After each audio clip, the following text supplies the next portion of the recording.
Great to have your company on yet another edition of DXB today. I hope you're enjoying the show this evening. I hope it's giving you a few pointers as well to becoming an influencer of the future. In fact, to that end, let's give you some more advice. Our next guests aim to make Dubai a hub for professional live streaming and live commerce. Please welcome the men behind Sukoon Media and Studios. It is the Shattara brothers, Khalil and Anas. Thank you, gentlemen, for being with us. Really kind of you to be with us. Thank you. Shall we do that? Let's do the Sukoon story if we can.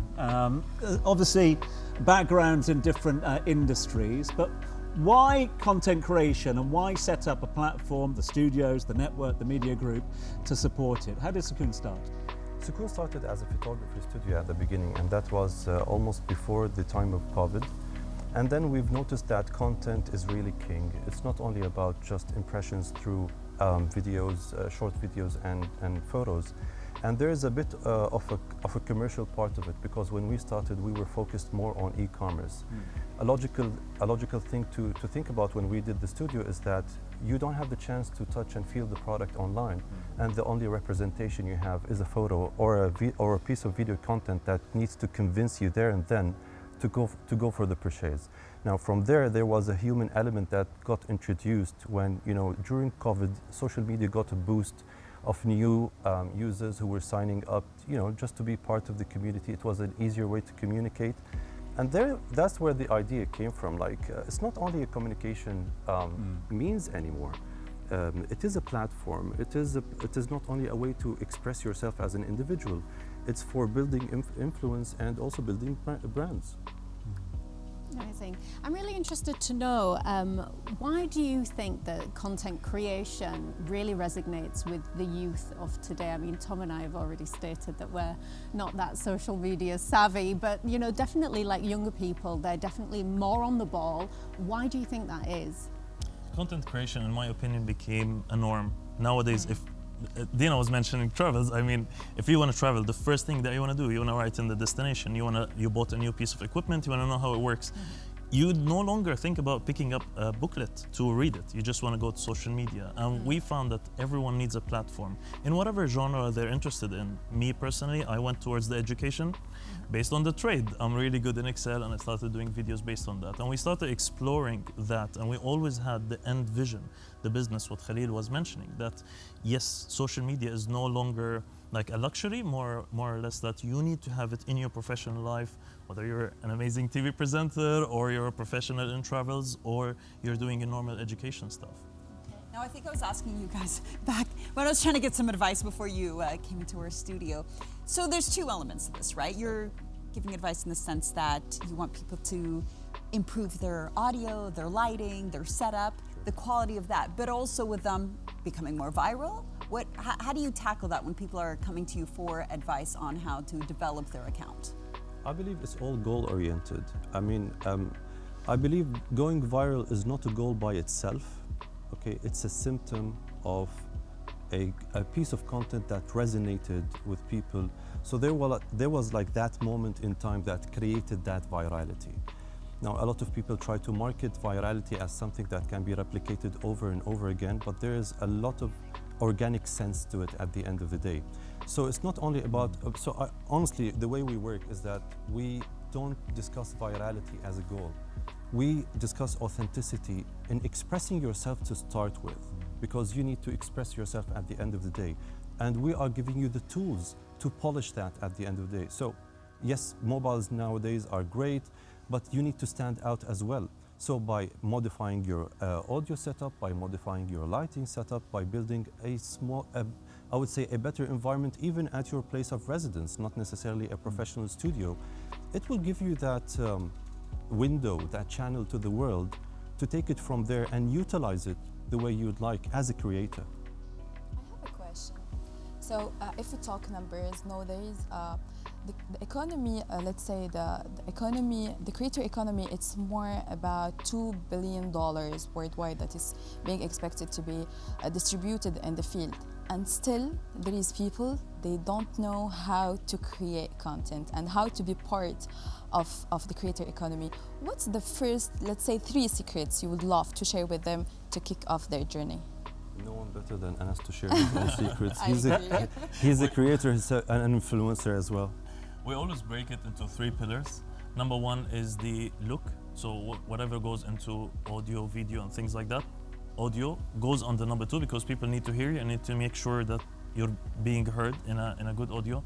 More importantly, number 3 is what we call, has many names, storytelling, or the way that you would deliver the information.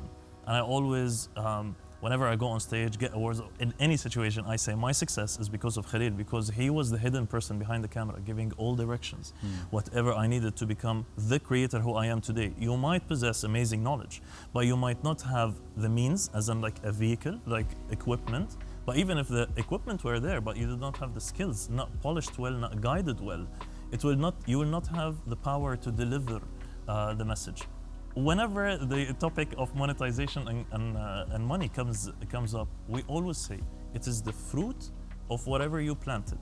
So whatever you worked on yourself, and you became a professional in it, money will come anyway. So I do not have a certain book where I say you do 1, 2, 3, and then it will get you X amount of money. Many people have started in music, and they ended up making money of doing workshops of teaching people how to do proper audio. It had nothing to do with the talents or their songwriting skills. Khalil, I want to kind of just jump off something that you mentioned earlier when you were talking about going viral. I mean, I see now on social media people doing very extreme things to get that viral video, and I want to talk about responsibility. Like, how, as a content creator, can you be a responsible content creator, especially when you've got younger audiences? And is that something that all content creators should be keeping in mind as well? Well, they should, but does everyone have that kind of control or understanding of the international, I would say, appeal to their own content? So I always use this example, like nowadays the entire world is like one high school, and we're all part of it. So whatever becomes a trend, you know, it's not limited to one place, it's not limited to one geography. I do watch my kids, as an example, following some YouTube channels, and they need approval for everything before they watch it. But I do implement those kind of parental controls over them. Does everyone have the means to do so? Are they technically able to put those limitations on their devices, their tablets and phones? Well, I believe even parents should educate themselves as well. So as much as the content creator should have, you know, the discipline to be responsible towards others. But don't forget, we're talking about a very wide range of ages. I mean, influencers are starting as late teens and all the way to being adults. So what applies to us here in our region, as an example, the norms, the traditions, might not apply to other places. It's our job at the end of the day to educate the youth on what's right and what's wrong, and leave them to experiment, at least safely, okay? With the content they're watching, to make up their own minds, because how long will you have your own supervision over the young generation upon what they're watching at the end of the day? So they need also to be part of the equation and hold some responsibility towards that. Definitely. The future of live, I like that. One of your phrases as well, live streaming, live creation, and we know that Creators HQ are doing exactly the same. Is the future of live here, and if so, why so? Why is this place so unique when it comes to live? First of all, we hope and we wish and we pray and we're working for it to be here. Live has, so if we're talking about social media becoming a stage right now, so it's no matter a discussion whether social media has impact or not. The impact is there, it's recognized by everyone. So what is social media 2.0 as an example? What is the new form that Generation Alpha is adapting more than Gen Z? It is always about live streaming, and you can see that across different services, starting from Twitch to TikTok as an example. Even YouTube is trying to play into the live streaming market, Instagram as well. But you can see the impact, as an example, with the platform like TikTok, because we are all part of it.